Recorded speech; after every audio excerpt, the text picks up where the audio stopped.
সাংস্কৃতিক তথা শৈক্ষিক নগৰী ৬০০ বছৰীয়া আহোম ৰাজত্বকালৰ শেষ ৰাজধানী যোৰহাট চহৰ গাতে লাগি থকা নৱালী হৈ চৰ্দাৰলী টিমটিমিয়াৰ এটি প্ৰাকৃতিক মনোৰম চালে চকুৰোৱা চাহ বাগিচা আৰু শাৰী শাৰী সাঁচি গছৰ মাজত সুন্দৰকৈ নানা তৰহৰ ফল ফুলৰ বাগিচাৰ মাজত নতুনকৈ সংযোজন হ'ল জলপৰী নামাকৰণে এখনি আভিজাত্য ৰিজৰ্টখনিত আপোনালোকে জুতি ল'ব পাৰিব নানা লোভনীয় খাদ্য সম্ভাৰৰ লগতে নিৰিবিলি শান্তিময় পৰিৱেশত বিয়া জন্মদিন বা অন্য যিকোনো অনুষ্ঠানৰ সুবিধা লাভ কৰিব পাৰিব এই জলপৰী ৰিজৰ্টত। অতি কম মাননিতে ৰিজৰ্টখনিত থকা লেকত আপোনালোকে কৰিব পাৰিব বটিং। গতিকে আজিয়ে আহক সপৰিয়ালে জলপৰী ৰিজৰ্টলৈ আৰু লগে ভাগে হাঁহি ধেমালিৰে এসাঁজ খাওক জলপৰী ৰিজৰ্টত। ৰাইজক উৎকৃষ্ট মানৰ সেৱা আগবঢ়াই হৈছে আমাৰ একমাত্ৰ লক্ষ্য। আমাৰ ঠিকনাটো হৈছে নৱালী টিমটিমিয়া যোৰহাট। আমাৰ যোগাযোগৰ নম্বৰটো হৈছে 7896524655 অথবা 6001394297।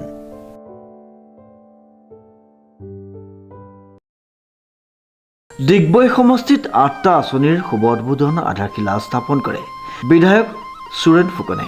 উল্লেখযোগ্য যে ডিগবৈ সমষ্টিৰ বিভিন্ন প্ৰান্তত ৮টাকৈ আঁচনিৰ শুভ উদ্বোধন আৰু আধাৰশিলা স্থাপন কৰে বিধায়ক ফুকনে। ডিগবৈ সমষ্টিৰ উন্নয়ন আৰু প্ৰগতিৰ অংগীকাৰেৰে বৰহাবজানৰ পৰা কেশৰগুৰি সংযোগী পথটি নতুনকৈ নিৰ্মাণৰ আধাৰশিলা স্থাপন, কেশৰগুৰি কালী মন্দিৰৰ পৰা পাভজান তেলঘাট সংযোগী নৱনিৰ্মিত পথ উদ্বোধন, বৰহাবজান গাঁও বাইপাছৰ পৰা নামঘৰ পথ নিৰ্মাণৰ আধাৰশিলা স্থাপন, নাহৰণি অঞ্চলবাৰী ৰাইজক উন্নত চিকিৎসা সেৱা প্ৰদানৰ উদ্দেশ্যে অনুমোদিত পুঁজিৰে নৱনিৰ্মিত নাহৰণি উপস্বাস্থ্য কেন্দ্ৰৰ শুভ উদ্বোধন, ডিগবৈ ২ নং বৰবিল জোনাকী পথ নিৰ্মাণ, ডিগবৈ মহাবিদ্যালয়ৰ ছাত্ৰী নিবাসৰ পথ, ৩৮ নম্বৰ ৰাষ্ট্ৰীয় ঘাইপথৰ পৰা ৩ নং গোলাই LP স্কুলৰ পথটি শুভ উদ্বোধন কৰে বিধায়ক সুৰেন ফুকনে। ভাষণ প্ৰসংগত বিধায়কগৰাকীয়ে ৰাজ্য চৰকাৰৰ আবণ্টিত পুঁজিৰে বিগত বছৰত সমষ্টিৰ বাসীৰ বাবে ৭৩৫টা পথ মুকলি কৰা হৈছে বুলি সদৰি কৰে। অনুষ্ঠানটিত আটাইকেইটা কাৰ্যসূচীত বিধায়ক সুৰেন ফুকনৰ সৈতে বিশিষ্ট গায়ক তথা পদ্মশ্ৰী বঁটাপ্ৰাপক দুলাল মাংকি, ৮০ বছৰীয়া অৱসৰপ্ৰাপ্ত শিক্ষয়িত্ৰী অৰুণা দত্ত, অঞ্জুমণি দত্ত, হাবজান মণ্ডলৰ সভানেত্ৰী প্ৰীতি দাস, বৰবিল পঞ্চায়তৰ সভানেত্ৰী তৃষা বৈৰাগী ফুকন, ডিগবৈ পৌৰসভাৰ উপ পৌৰপতি ডিম্পী সোণোৱাল, আৰতী দেৱী শৰ্মা, অশোক শৰ্মা, ত্ৰিদীপ কাকতি, প্ৰাঞ্জল কাশ্যপ, সৈয়দ দলিলুৰ ৰহমান, তমজিৰা আছমিন সহ দলীয় কৰ্মকৰ্তাসকল উপস্থিত থাকি সহযোগিতা আগবঢ়ায়। পুৱাৰ পৰা ৮টা কাৰ্যসূচী আছিলে, তাৰে আমাৰ ৬টা পথৰ ভিতৰত 2টা পথ আমি আধাৰশিলা কৰিলোঁ আৰু 4টা পথ পকী পথ 1 কিলোমিটাৰ ক'ৰবাত আছে, ক'ৰবাত 1800 মিটাৰ, ক'ৰবাত আছে 800 মিটাৰ। আজি যি পথটি এতিয়া আমি আনুষ্ঠানিকভাৱে মুকলি কৰোঁ এই 1800 মিটাৰ আছে আৰু এই 1800 মিটাৰত 84 লাখ টকা অসম চৰকাৰৰ পৰা দিছিলে SOPTৰ দ্বাৰা আৰু খুব সুন্দৰকৈ ৰাস্তাসমূহ নিৰ্মাণ কৰিছে। ডিগবৈ সমষ্টিটো যোৱা সময়ছোৱাতে মই ক'লোঁ 724টা পথ যোৱাকালিলৈকে আছিলে, আজি আকৌ নতুনকৈ সংযোগ হৈ কেনে আৰু যোৱাকালি 2টামান আছিলে পিছে আমাৰ পথ ইতিমধ্যে 735টামান পথ মুকলি কৰিছোঁ।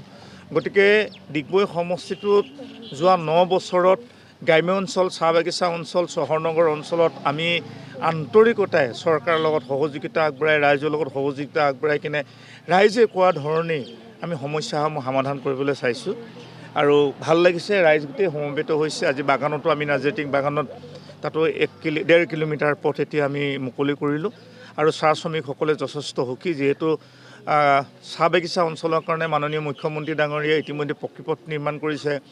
তেওঁলোকৰ 3বাৰকৈ ধন পুৰস্কাৰ মেলাৰ দ্বাৰা তেওঁলোকক বেংক একাউণ্টত পইচা দিছে।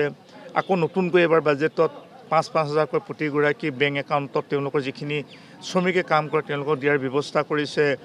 অংগনবাদী আদৰ্শ অংগনবাদী নিৰ্মাণ কৰিছে আৰু প্ৰতিখন ডাঙৰ চাহ বাগিচা, বৃহৎ চাহ বাগিচাত মডেল হাইস্কুল নিৰ্মাণ কৰিছে আৰু মডেল হাইস্কুল নিৰ্মাণ কৰাৰ ফলত কি হৈছে দূৰণিবতীয়া যিবিলাক স্কুল আছে সেই স্কুলসমূহলৈ আচলতে তেওঁলোকৰ অৰ্থৰ অভাৱত যাব নোৱাৰে।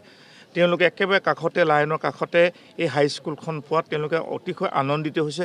খোজকাঢ়ি তেওঁলোকে উচ্চ শিক্ষা ল'ব পাৰিছে।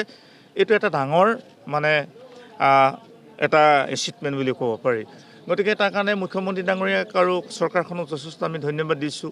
আৰু চাহ বাগিচা অঞ্চলত আৰু ডাঙৰ এটা কৰিলে কি আমাৰ যিটো চাহ বাগিচা অঞ্চলত খুব কম পৰিসৰত মাটিখিনি থাকে, তাত কাৰোবাৰ বিবাহ বা যিকোনো সভা সমিতি এইবিলাক কৰিবৰ কাৰণে আচলতে তেওঁলোকৰ নিজস্ব কোনো পেণ্ডেল নাছিলে। সেইকাৰণে সমগ্ৰ অসমৰ 500টা জগন্নাথ মন্দিৰ বিকাশ কেন্দ্ৰ বিকাশ কেন্দ্ৰ দিছিলে। আৰু তাৰ ভিতৰত ডিগবৈ সমষ্টি ইতিপূৰ্বে আমি দুটা প্ৰথম 1.5 কোটি 3 কোটি টকা নিৰ্মাণ কৰা হৈছিলে। বেতজান আৰু আমাৰ হাবজানত মুকলি কৰিলোঁ। আৰু ইয়াৰ ফলত কি হৈছে, তাত আমাৰ স্কিল ডেভেলপমেণ্টৰ তাত শিক্ষিত ছাত্ৰ ছাত্ৰীসকলে তাত শিক্ষা গ্ৰহণ কৰিব পাৰিব বিভিন্ন বিভাগত। তাৰ উপৰিও তেওঁলোকৰ বিবাহ সম্পন্ন কৰিব পাৰিব, যিকোনো মৃতকৰ কাম কৰিব পাৰিব। তেওঁলোকৰ পানী ফ্ৰী, ইলেক্ট্ৰিচিটি ফ্ৰী, সম্পূৰ্ণ মানে বাগানে কৰিব, এই চোৱা চিতা কৰিব। এইটো এটা ভাল কাম হৈছে জগন্নাথ মন্দিৰটো। গতিকে বহুত ভাল কাম কৰিছে। গতিকে আমাৰ এই অঞ্চলত অতিশয় পাছফৰা আমি এতিয়া গোলাই গাঁও পঞ্চায়ততে আছোঁ। এই গোলাই গাঁও পঞ্চায়তত মোৰ বিধায়ক হোৱাৰ আগতে কিন্তু এটাৰ ভিতৰত এটাও পকী পথ নাছিলে, হয়নে? এটা পকী পথ নাছিলে। যোৱা 9 বছৰ কাৰ্যকালত মই এই অঞ্চলত বৃহৎ প্ৰত্যেকটো ৰাস্তাই য'ত বৃহৎ জনসমাগম আছে প্ৰতিটো ৰাস্তা নিৰ্মাণ কৰিছোঁ। ডিগবৈ সমষ্টিতে নহয়, ইয়াতো কৰিছোঁ।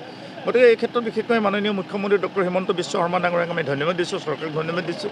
তাতোকৈ আমি ধন্যবাদ দিবলৈ জনসাধাৰণে আন্তৰিকতে মাননীয় মুখ্যমন্ত্ৰী ডাঙৰীয়াক আৰু মোক এই অঞ্চলৰ পৰা বিধায়ক হিচাপে তেখেতসকলে যথেষ্ট সহযোগিতা আগবঢ়াইছে। সাংবাদিকসকলক মই ধন্যবাদ দিবই লাগিব। যোৱা সমস্যা যিবিলাক ৰাইজৰ মনৰ কথা, যিবোৰ সমস্যা য'ত আচলতে জনসাধাৰণৰ সুগম স্থানত যাবৰ কাৰণে কাম কৰিবৰ কাৰণে যিখিনি প্ৰেৰণা উৎসাহ সহযোগিতা দিলে, তাৰ কাৰণে মই আজিৰ দিনটোত মানে সাংবাদিক বন্ধুসকলক মই ধন্যবাদ। ডিজিপ বৰাৰ ৰিপৰ্ট, নিউজ নাও।